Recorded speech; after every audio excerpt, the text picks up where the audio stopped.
To maintain order, Sergeant Baldwin and the staff keep the prison locked down much of the time. That means prisoners confined to their 6x9 cells 24 hours a day for days at a time.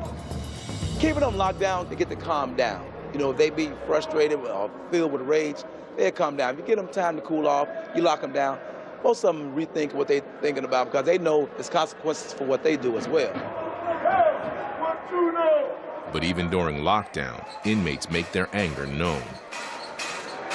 Like you say, it's madness. It really is. You see the chaos that's going on right now. It's crazy, man. It really is. Terry Dibble is a newcomer to the Roundhouse. He was transferred here a month earlier from a downstate prison for fighting with another inmate. Dibble has served over 10 years for murdering an acquaintance with a shotgun. He has at least 45 years to go. He also killed a second man in a separate incident on the very same day.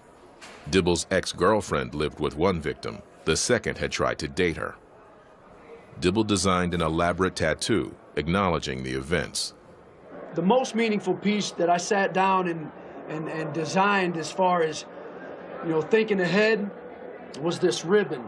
And this ribbon reminds me that I'm responsible for ruining some people's lives. You know what I'm saying? It's what got me in here. And if you take a look at it, it's a ribbon, and it starts in the back. I don't know if you can read that, but it says 3 mothers cried. And then when you turn it around, it comes around the front, it says 3 sons died. And it goes further down, and it's got the night, the date of my crime. It's got the 2 men that lost their lives, and it's got myself because my life basically ended that night as well. Facing decades more in prison, Dibble looks to the outside world to remain sane. If you ain't got somebody on the streets, man, like I said, this will consume you. This is like the fire, the all-consuming fire, man. It'll eat you up. About 6 months ago, 34-year-old Dibble began a romance with a young woman on the outside. His mother arranged it all. I don't know how she met my mom exactly, but she would go to my mom's house and see all my photos and my artwork and pictures and all that and ask about me, you know, and my mom introduced her to me, so one thing led to another, you know. This is Lydia, and that's Lydia, and that's her friend Sasha. So, yeah, I got, you know, Mom hooked me up. Mom hooked me up with a friend, you know, but that's cool, you know. When I was at Menard, an hour away, they gave me 5 visits a month. Dibble's got a court hearing coming up, which he hopes will get him transferred back to Menard. It's only an hour away from his new girlfriend. It'll also give him his first chance in many weeks to see both her and his mother. If it doesn't happen, he might not be able to keep the new relationship going. Even murderers need an outlet.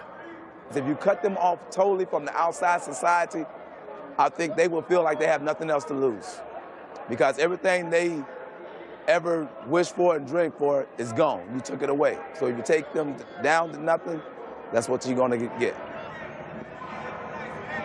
We miss a lot due to lockdowns. You don't do anything. There's nothing. You don't have any contact really with the other people in this cell house with the different tiers. You don't have any contact with anybody. Once a student at the University of Illinois, Simkacha Winfield is a drug dealer serving 63 years. He was convicted of shooting a man to death in a street argument. In his early 30s, Winfield focuses his energy on the world beyond the bars. He's always thinking about his 2 children. He had his first daughter when he was 17, then a second in a later relationship at 21. He says he tried to be a devoted dad. One of the best parts of being a hustler and dealing drugs and selling drugs was that I got a chance to actually spend a lot of time with my kids. They're my heart, you know. Those are my babies. I love them to death. When Stateville is locked down, personal phone calls and visits from the outside are heavily restricted. So it's tough to keep track of what his kids have been doing. I worry about my kids all day, every day. You know, I worry about them just as much as I worry about getting out of prison. Some inmates seem to take Stateville in their stride, even if they don't much like the conditions. This is my home. This is considered to be my home, my penthouse, if you will. You know, over here we have the, the toilet and the water right here. You know, this is whenever, like, for example, when we want to wash up, what we do is we put this up right here, and then we'll put this over here like this so we can have a little privacy while we're washing up, while we're in our jacuzzi, if you will, over here in the sink, My name is Jericho Jones. I'm from East St. Louis, Illinois, and basically I'm locked up for aggravated battery, great bodily harm. I received 12 years at 85%. And I've been locked up roughly now going on 8 years, so I'm coming to the end of my rope, and boy, am I grateful for that. Jericho Jones was convicted of aggravated criminal sexual assault of a woman in her 70s, another younger woman, and a 20-year-old man, as well as the attempted rape of a teenage girl. Stateville classifies Jones as a predator, but Jones insists it's because he's been caught having consensual sex in prison, which is against the rules. I specifically got predator because of the fact that I've had several sexual misconducts. Now, who's going to catch sexual misconducts in prison other than the homosexuals? So that put all of us in this situation. So now I've had 3 or 4 sexual misconducts. Corrections officers aren't his only worry. He always has to keep a careful lookout for hostile inmates. Heck yeah, I get nervous because of the simple fact that it's some guys that just don't like homosexuals. And they don't give a damn about going to seg, and they will beat the shit out of you. I mean, I'm going to be honest about that. Don't take it wrong when I say it's shut down and there's no problems, because you still get people that will at least fight. You know what I'm saying? They ain't got a problem with whooping your ass. A key spot for violence is the Roundhouse Exercise Yard, an acre of land where inmates can grab a couple of hours of fresh air. It's also where they can get into some nasty fights. To control the potential for violence, officers on the ground restrict the movement and the number of inmates to usually around 20 at a time. While high above, on the towers, men wait with weapons for the first sign of trouble. Officer Halliday is one of them. Halliday knows lockdown often makes inmates edgy, and once out of their cells, they can go off at any time. When you're in a tower and you're assigned to weapons or on the catwalks, you have a direct responsibility, and you're looked to use deadly force if it's necessary. But you always have to remember it's the last resort. For armed officers like Halliday, the big question is when to use their weapons. There are usually a couple of shooting incidents every year. When you see 4 or 5 men fighting on the yard, you get an idea of how violent the conflict is at that exact moment, and you have to make a pretty quick judgment about whether or not you're going to use the weapon as a warning shot, or you're going to have to fire in the proximity of those people in order to try to break that fight up. The goal is to try to make sure that they don't hurt each other and they don't hurt the staff when they come to try to break up the fight. You don't want anyone to get hurt in a prison, but again, you have to remember where you're working. You're working in a prison with some of the most violent people in the state of Illinois. But when violence comes, it doesn't come in the yard. It comes inside the roundhouse.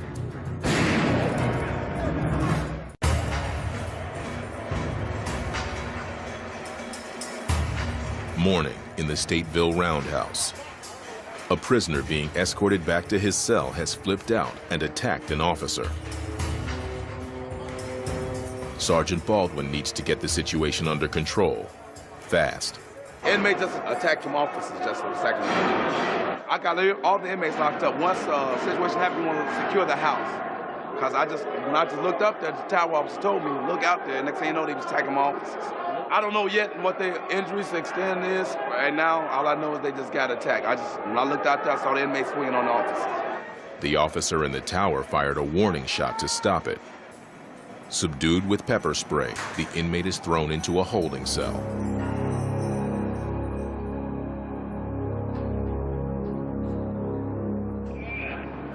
What's up, people? Yeah. Man, I ain't do shit, man. I you swing on it. Boom, man, he's standing on me, man. Yeah, I'm gonna swing back. When I looked around, I saw you swinging on him. Man, when I came through the door, man, he took the cuffs off me, said, no, I got anything to say, man. He pushed me and swung on me, man. Hey, I looked around and saw you swinging on my police. Man, you didn't see that, ball. That's all I saw. The inmate will likely be moved to a different prison. The use of overwhelming force sends a message to other prisoners who might want to start trouble. Baldwin is glad to have a man with a shotgun at his back at all times. The tower helps because it's only natural for every human, most humans, to respond when a gun goes off. They know we are aware of what's going on. They know everybody's alert. So they kind of like tend to slow down. So the gun helps a lot. You know, it's job security as I see it.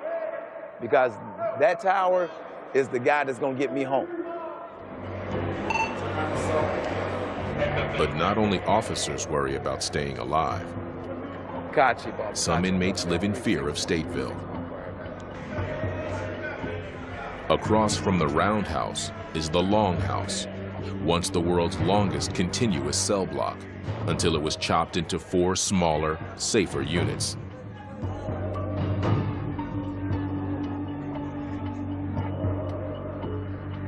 One longhouse inmate refuses to go out of his cell most of the time. You going to chow? No, sir. It's the only place he feels safe. I feel that Stateville can be very dangerous, or any prison can be dangerous. I feel that it all depends on who you are with or your surroundings. Gregory Crowder is serving 60 years for luring a man into a trap and beating him to death. Crowder and 2 other men wanted to steal his savings to buy AIDS drugs. Crowder prefers to keep to himself. On the outside, he was a predator. In here, he's a potential victim. People have a stereotype as because you are gay that you will sleep with them. That's just how they feel, period. In my case, that's not how I feel. Crowder says he has already suffered serious abuse at the hands of officers while awaiting trial at Cook County Jail. I have a high-profile criminal case. So my criminal case was on the news, and it reported that it was lots of money missing from my criminal case. So there was officers that knew or thought that I had lots of money and that they were threatening me, and they beat me and raped me in the Cook County Jail several times. They said that if I ever told anybody that they were going to kill me. But I had to tell somebody because I was afraid for my family. And at that time, I wasn't worried about my life. I was more worried about my mom and my dad. Not only did Gregory Crowder inform the authorities, he sued Cook County Jail in U.S. District Court. His case was settled out of court. Crowder is always fearful of being targeted again, this time by a new cellmate. It's always very intimidating when you don't know who your cellmate is actually going to be, because you start to think, is this person going to try to do anything to me physically? Is this person going to try to take advantage of me? Any day now, Crowder is going to see a new, unknown face, and he has reason to be afraid. Sergeant Palmer, in charge of Crowder's unit, is responsible for protecting the inmates against attack. In this situation, you have to be a little bit more delicate. You have to make sure that he's not having a problem or a situation that doesn't get raped up there, you know, because these guys have been, some of them got a lot of time, man. You know, weird things happen. Weird things happen.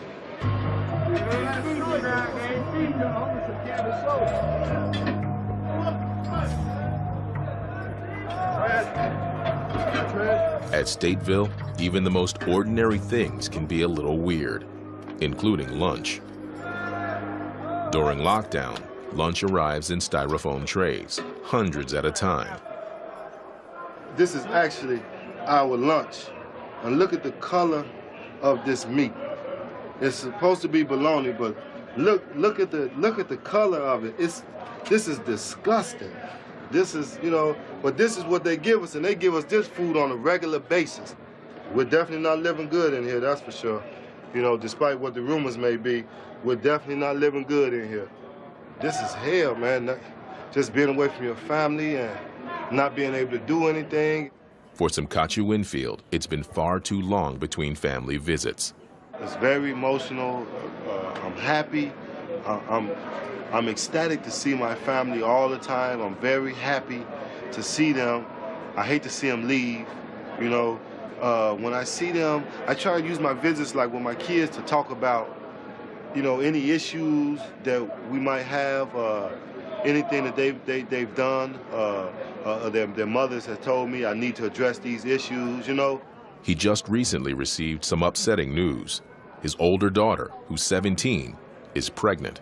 I guess I was, you know, upset when I found out, you know, and who wouldn't, you know, what parent wouldn't be, because no one, I don't think no parent wishes their child to be pregnant at 17 years old. You know, you want them to go to school and go to college and, you know, experience life, you know, so I was upset, and I'm still, you know, taking the whole thing in, but I know that she can make it, and I have to believe and know that she will make it.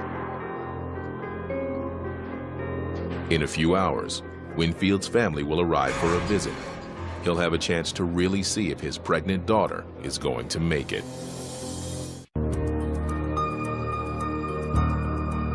It's visiting day at Stateville Correctional in Illinois, and cars pull into the prison lot. Among them are Simkachu Winfield's parents and his daughter. They go through an all-too-familiar drill.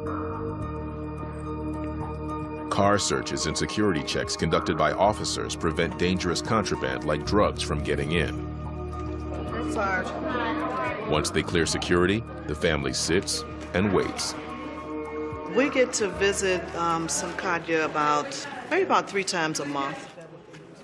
We visit for an hour, and that's on weekends and holidays. It's 1 hour visit, and during the week, it's 2 hours. Winfield's daughter knows that her father has mixed feelings about her pregnancy. He knows that I'm pregnant, but he hasn't saw me since I got bigger. When I talked to him, he was mad. He was very angry, and we got into a big argument.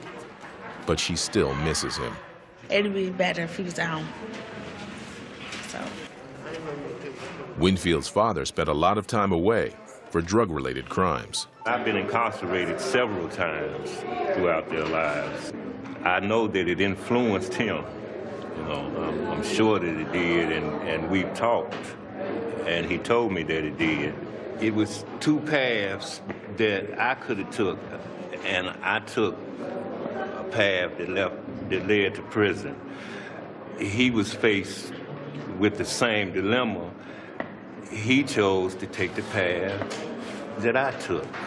You know, had I not set the pattern in the family, because as far as I know, I'm the first person in our family to ever be incarcerated. Everybody, my father was never incarcerated. His father was never incarcerated.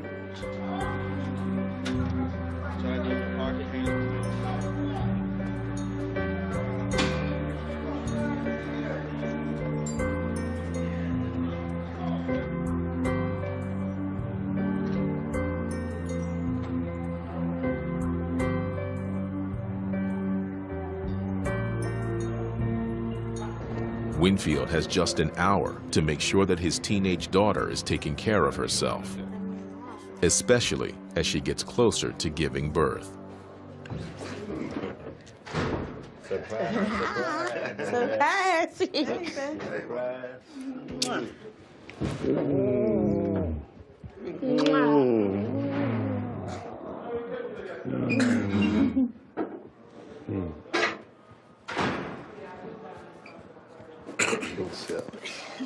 So stubborn. They used to be in May 29th. May 29th? Yeah. End of May. What about a parenting class? I was going to tell you to get in a parenting class. I already started up. Well, that prenatal stuff? Mm-hmm. You learn a lot of stuff now. Oh, this is going well. Always. It's always a blessing to see my family. Always. So, there's so many people that don't get visits, you know, so I cherish the fact to be able to see, you know, see my family. When people don't have support, they just, you know, man, they just be down, you know. You know, and they say, well, I don't care, but they care. They do care. Visit over? Okay. Oh. All right, well, guess it's time for us to go, y'all. Sergeant McCallum, who was one of the officers in charge of the visiting room, sees Sim Winfield's family often. She knows how much these visits mean to people. It's very emotional. The guys come in and parents are holding on to them when it's time to go. Sometimes you almost have to put them out but you do it as gently as you can, but they be holding on to their son, and we see that a lot.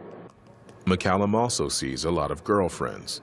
And these women come faithfully, not just their family members, girlfriends. And sometimes the guys turn over girlfriends. They might have one to come for the 5 years. After that 5 years, she get tired and he pick up on another one, she come for 5 years. Or they have multiple girlfriends. One might come one day, the next one come the next day. But they have a lot of women that come to visit them that really, you know, I guess they love them. Sergeant Baldwin believes that without visitors from the outside, some inmates would be pushed to their breaking point into serious violence. If you took all connections from them, from the outside world, it would be very scary in here. Because believe it or not, just that one visit can stop that inmate from going from 0 to 10. That can bring him peace. That fact that he can see his little daughter, his son, his mother. I know it's because of them that keeps these guys going, because they know there is a light somewhere. There is a reason to live. Like many inmates, Terry Dibble looks desperately to the outside world, to his mother and his new girlfriend, to keep from losing it. But the transfer to Stateville has left Dibble almost totally cut off from them. I worry about her a lot, man, because she's getting up there in age, you know. I'm waiting on her to come up and see me now, but, you know, the medical issues going on with her. She can't travel up here too much, you know. She's 7 hours away. Now, he's about to be shipped down to his old prison at Menard in southern Illinois for a court hearing. It may be his only chance to see his mom and his girlfriend Lydia for months to come. If a girl's gonna ride with you 10 years, 15 years, while you're going through this, and she's gonna support you fully, emotionally, physically, financially, whatever, she's there for you, 100%, man, you better give her the best you've got. As Dibble readies to leave his cell and visit with his mother and girlfriend at Menard, other inmates are getting sprung too. If only for Chow. It's their first time out since the shooting incident. The officers are on high alert. This is when they are most at risk. The whole point of working in here is security, custody, and control. So as well as watching out for the staff, you're watching out for the inmates' well-being as well. So just make sure there isn't any suspicious behavior, so to speak, you know, things of that nature. Chow may only be a half hour and only 50 inmates at a time. But the officers know a lot can go wrong in a few seconds. There's a lot of pent-up hostility and anger in the air. Cold food, cold showers, playing with our mail, visit, taking all day with our visit. I've seen things where the dining room is all quiet. The minute we get the running line out, one inmate wants to get at another one, so he runs up and attacks him. It's all about response. Hopefully the tower's watching out, and we got a good eye on it. If need be, the tower fire around, either a warning shot and or into the crowd, depending on the type of disturbance that it is. On the walls opposite the inside tower is the evidence of earlier shooting incidents. When they need to take a warning shot, officers try to hit the shot boxes placed nearby. But it isn't always so neat and clean. Most of the time, because it's close range, if you look up there now, you'll see several holes, and that's because you actually don't always have time to put the round into the shotgun box, which requires aiming. Sometimes you need to respond quicker than that, so you fire off the round, then you level off the shotgun, you know, to quell the situation. Nobody wants to fire their weapon, but sometimes there's no choice. So most of the time around is fired is because an inmate on inmate attack or inmate is attacking an officer. In Stateville, attacks can come at any place and at any time. So Gregory Crowder chooses to stay alone and safe in his cell. He prepares his own meal with packaged food bought from the prison commissary. After I put the rice, the pepperoni, and the meat inside the meal, I add water for maybe 10 to 15 minutes. I actually call this rice and beans casserole. And now I just let it sit maybe 10 minutes, 7-10 minutes. But Crowder's cell will soon be the scene of conflict, not home cooking. He won't be alone for much longer. Every day is very, very, very dramatic because you don't know who your cellmate really is. His new cellmate will arrive in just a matter of minutes. When Gregory Crowder's new cellmate arrives, he is not happy. He doesn't want to be put in a cell with a gay man.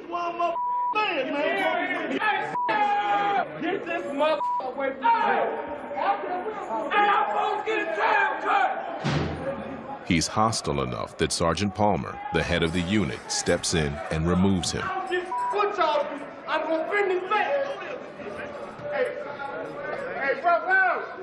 It's just, we don't want a situation to arise where he has to fight or another inmate has to fight. We're not trying to take people to save. We're not trying to have fights. We're just trying to make sure everybody gets along and works through it, which we have been doing very well. All Crowder wants is a cellmate he feels safe with. He was aggressive, and that behavior I wasn't used to. I think that he was a little insane. So I just felt that he had some type of mental illness or some type of health issue. It didn't work out this time, but Stateville is so jammed with men that Crowder is going to face yet another new cellie very soon. Stateville tries hard to keep sexually vulnerable inmates and predators apart. With his predator status, Jericho Jones is currently in a cell all by himself. But despite his reputation, Jones has managed to find something rare behind bars: love. He had a serious relationship with another inmate who is now in the free world. He's the best person that I've ever met. He was so good to me. He was not only good to me, he was good for me, because when I first met him, I had a low self-image about myself. He said, I accept you for you. And he said, that's what makes you different from everybody else. You know what I'm saying? He just really picked me up and just made me, I was with him for 22 months, and he just made me a better person on the inside. And so it's like, when I get out of prison, I'm gonna write him, I'm gonna stay in touch with him, and I really want to spend the rest of my life with him. Jones insists that there is a lot of gay activity behind bars, but it's mostly hidden on what he calls the down low. You just have a whole bunch of insecure guys that really on the down low. They're really on the down low, and they will go there as long as it's behind closed doors and nobody can see it, and you know what I'm saying? But they put up this front like, yeah, I'm macho, I don't get down like that. Please. Jones knows that gay relationships behind bars can be dangerous, if only because of unprotected sex. About 1% of the inmates in Illinois prisons are HIV positive, nearly 4 times greater than the public at large. Condoms are not available since sex is against the rules here, but Jones still tries to be safe. One of the things that I do, for example, is if I engage in homosexual activity, you know, anal sex or whatever, what I do is we use plastic.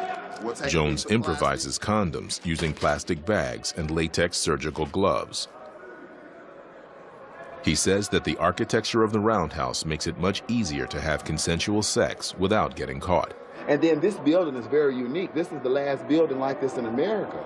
This is a historical landmark. There are no buildings in America that's made in a circle like this. So I could just cover up the window and make the cell dark and get on the bed and put a little tent up and get on the bed, and I could be having sex with my cellie and looking straight down there at the police, and they got to come up the stairs, or they got to come across that floor to get up these back stairs, and I could stop before it get here. Gay or straight, inmates break the rules all the time, often flagrantly. On the roundhouse floor, Sergeant Baldwin suddenly spots prisoners sending contraband between cells, right in front of him. As you see right now, they're passing a line to this inmate right now. They may be passing notes, kites or whatever. Let's hope that it's not something more dangerous like a shank. Using line made from bedding, inmates pass notes, books, drugs, and even shanks or homemade knives from cell to cell. I'm gonna pass that right in front of me. They are called kites, and they could be highly dangerous to officers. Baldwin has no patience for this kind of behavior, Tower, open up cell 140. especially after the attack a few days earlier. See,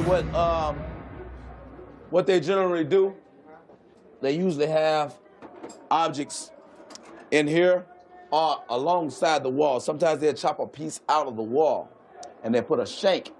So when they're in this cell 24 hours, they come up with creative ways of what they got things and where they have them at. I'm gonna have my staff come in or put those inmates in the bullpen, and we will be in here and we will shake this cell down thoroughly. Baldwin's men will search every inch of the cell and confiscate any contraband. It's critical to find anything that can be used against him and his staff. Inmate assaults on staff happen usually several times a year. For officers and inmates, the pressure never lets up. But one inmate is happy, Terry Dibble. He's 6 hours away from Stateville at Menard Correctional, waiting for his court date. He's out of the Stateville madness for at least a few days, closer to home and much closer to a visit from his mother and girlfriend. I'm definitely glad to be out of Stateville. I'm an hour away from my family here. I believe I'm gonna get a visit later on today. Mom and Lydia's gonna come up to see us, so that'll be great. Yeah, I've been waiting on that for a while, because, you know, I haven't seen him in probably months.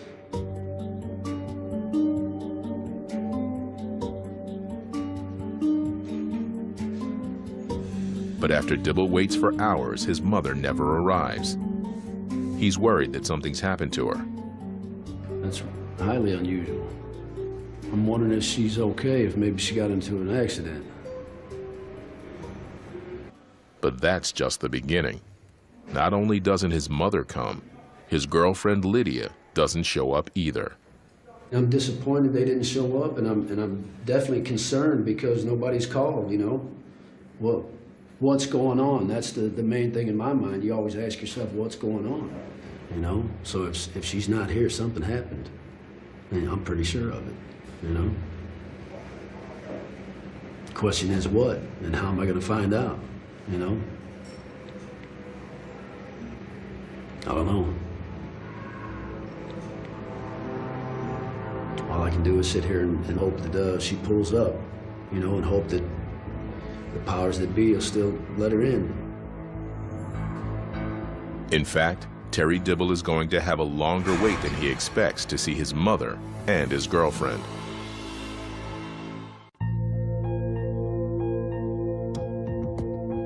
Between her 2 jobs at a daycare and as a waitress and car trouble, 25-year-old college student Lydia Fisher couldn't get to her visit with inmate boyfriend Terry Dibble. It's been nearly 2 months since she's seen Dibble.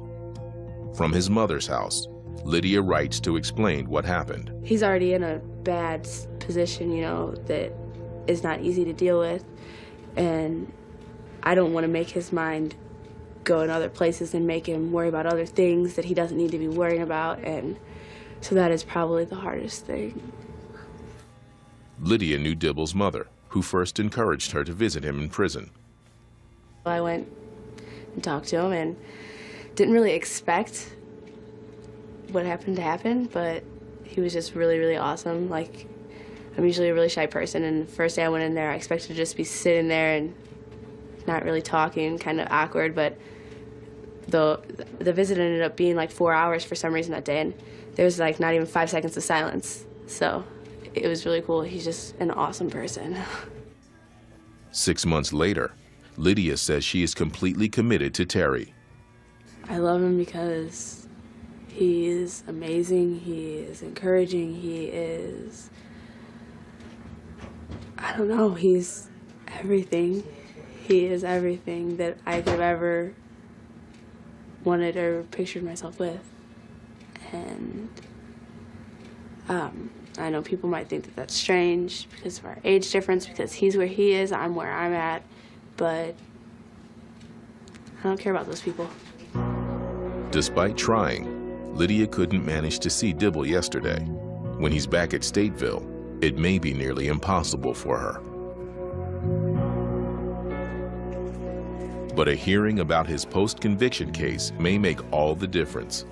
Dibble will now have the chance to make a motion to be transferred from Stateville back to Menard. Dibble's court-appointed attorney Jim Steele wants his client close by to assure a proper appeal. From my perspective, you know, I'm an hour away from Menard. I'm about 5 or 6 hours away from Joliet. It's a lot easier for me to communicate with him and get together with the things we need to do. There's no question you know, he's very concerned about his family. They've lost a lot of the visitation that they would ordinarily have had if he'd stayed down in Menard, and certainly that's a consideration too. What floor? Dibble's mom and other family come to support him.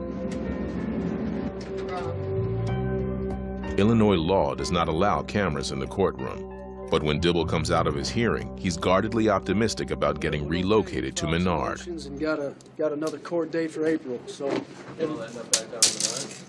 I'm hoping so. We think so. We think we'll be back in Menard. We hope.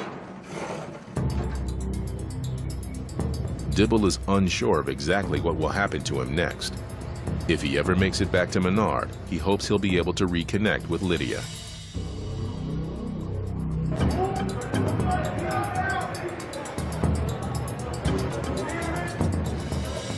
At Stateville, Gregory Crowder faces yet another new cellie.